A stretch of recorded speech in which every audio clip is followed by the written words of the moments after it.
Welcome to our channel. Today we how to backup Amazon RDS databases using automated snapshots, full guide step-by-step clearly. To begin, log in to your AWS Management Console.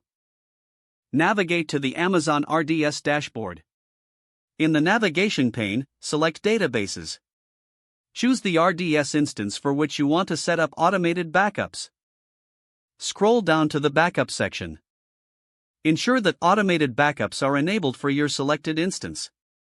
If it's not enabled, click on the Modify button at the top right. In the Backup section, toggle the Enable Automated Backups option to Yes. Set the backup retention period to your desired number of days. Note that the maximum retention period is 35 days. Select a preferred backup window to schedule the automated snapshots. Choose a time when your database utilization is at its lowest.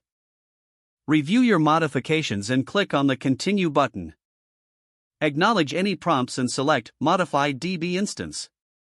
Wait for the instance to update, which can take several minutes. Once the modifications are complete, your automated backups will be scheduled.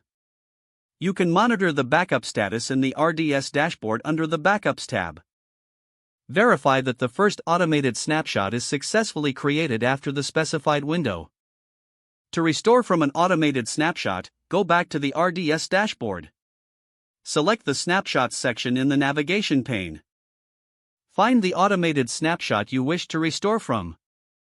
Click on the snapshot and choose Restore Snapshot. Fill in the required details for the new DB instance during the restoration process. Click on the Restore DB Instance button to initiate the restoration. After restoration is complete, you will have a new DB instance with data from the snapshot. Check the integrity and functionality of the restored database. Make sure to keep monitoring your automated backup schedules and snapshots regularly. This ensures you are always prepared for data recovery when, if the page does not load, refresh the browser or try again in a private or incognito window. Make sure you are using the correct email address, then retype it carefully to avoid small typos. If your password is not accepted, use the Reset option and create a new strong password you can remember.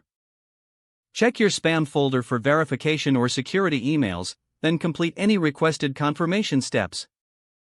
Don't forget to like this video and subscribe to our channel for more step-by-step tech guides.